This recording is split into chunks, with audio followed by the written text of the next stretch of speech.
News మిగిలిన details చూద్దాం.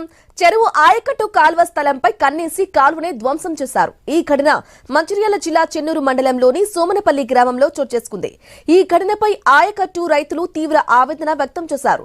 వందలాది ఎకరాలకు జీవనాధారమైన ఎర్ర చెరువు నీటి కాల్వను రాత్రికి రాత్రే జేసీబీతో తొలగించి ఆనవాళ్లు లేకుండా చేశారని రైతులు తీవ్ర ఆగ్రహం వ్యక్తం చేస్తున్నారు.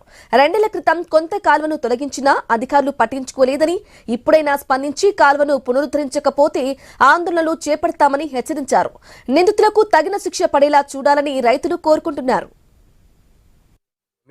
సోమనపల్లి గ్రామ పంచాయతీ ఎర్ర చెరువు ఇది దాదాపుగా 300-400 ఎకరాల ఆయకట్టుకు నీరు పారించడానికి ప్రభుత్వం ఇరిగేషన్ కాలువలను పెట్టడం జరిగింది.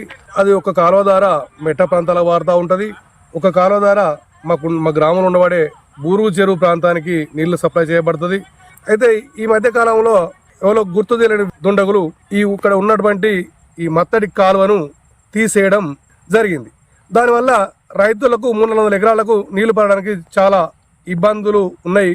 కాబట్టి దీనిపై తక్షణమే ఇరిగేషన్ అధికారులు స్పందించి ఆ దుండగులపై కఠిన చర్యలు తీసుకొని మా ఆయకట్టు రైతులకు న్యాయం చేయాలని విజ్ఞప్తి చేస్తూ ఉన్నాం. మాది సోమపల్లి గ్రామ పంచాయతీ.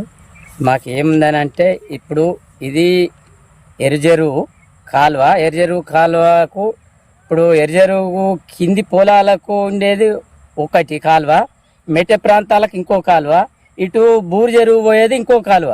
ఈ 3 కాలువలు ఉంటాయి. ఈ 2 కాలువలు తీసేసిండ్రు. అరెవరో గుర్తు తెలియని వ్యక్తులు, దుండగులు. సరే, వాళ్ళ మీద చట్టరీయ చర్యలు తీసుకొని రైతులకు న్యాయం చేయాలని మేము కోరుకుంటున్నాం.